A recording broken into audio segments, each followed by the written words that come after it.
excited to be back with Alabama to help finish this, what we started this year.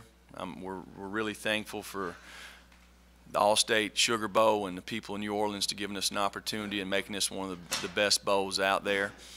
You know, I'm very thankful for the University of Tennessee to give me an opportunity to lead their program. I'm excited about that, but at the same time, I'm excited to be back to help these guys finish what we started this year. You know, we had a week of practice before we came down to New Orleans. I missed the first 2 days, but the 4 days that I was there, the guys were excited. They practiced really hard. Their preparation has gone well. You know, we have a tremendous challenge in this Clemson team. They're very well coached. They're physical up front. They can run the football. They have the ability to stretch the ball down the field. Got 2 really good runners. Quarterback can make all the throws. He can beat you with his feet. Tremendous competitor. They obviously got playmakers on the outside. Have an experienced offensive line that's played in a lot of games. So we're going to have a tremendous challenge for us to find a way to stop these guys. How complicated has your life been the past couple of weeks with 2 jobs and the Christmas holiday too? You probably have a family. I mean, it's probably been really interesting.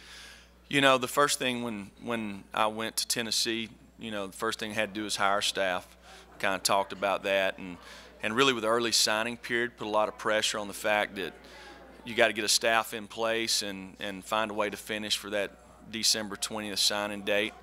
I think our guys done a good job doing that, you know. But once I came back, we're working on Clemson. I'm working at Alabama, and we spend every day. I mean, the staff at Alabama does it.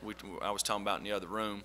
You know, we're going to work on football and work on recruiting at night. But instead of recruiting for Alabama, I'm recruiting for Tennessee. So nothing's changed from that standpoint. But my focus right now is really on these guys that are involved in this game, this football game, and really I would like for us to talk about this football game, and there'll be plenty of times to talk about Tennessee later on. What's the difference in their quarterback this year, and how do you go about stopping Hunter Renfrow? That's a good question. You know, first of all, the quarterback is a little different in my opinion. They've ran him a little more this year than they did in the past. He's a big, strong man. It's almost like when he's running the football, they create, to me, wildcat runs. So it's almost like they're playing with 12. He has the ability to stretch the ball down the field. He can make all the throws. If you're going to play him man-to-man, which with these guys, you know, the playmakers they have out there, you better create tight windows for him to throw the ball. You're running with your back to the quarterback, so you got to be able to control the quarterback from scrambling on you, which this guy can do. Hunter Renfrow, the guy's a playmaker. He's played in a lot of football games. He's made big plays in probably every game he's ever played in. You know, he's a tremendous competitor, great route runner, has speed to beat you deep, really gets a lot of yards after the catch, just an instinctive guy.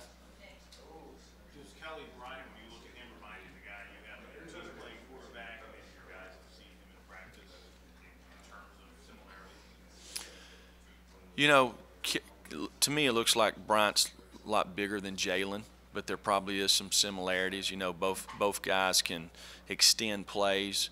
You've got to be able to control, you know, Kelly with you got to be able to control him in the pass game from a standpoint of any point in time he can pull the ball down and take off running.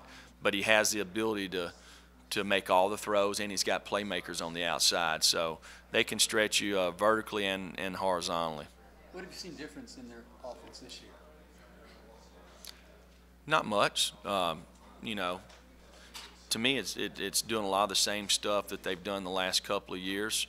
I mean, I don't know why they would change. These guys have had one of the best offenses in college football for probably the past 5 or 6 years. So they just got different guys doing it and really a different trigger puller.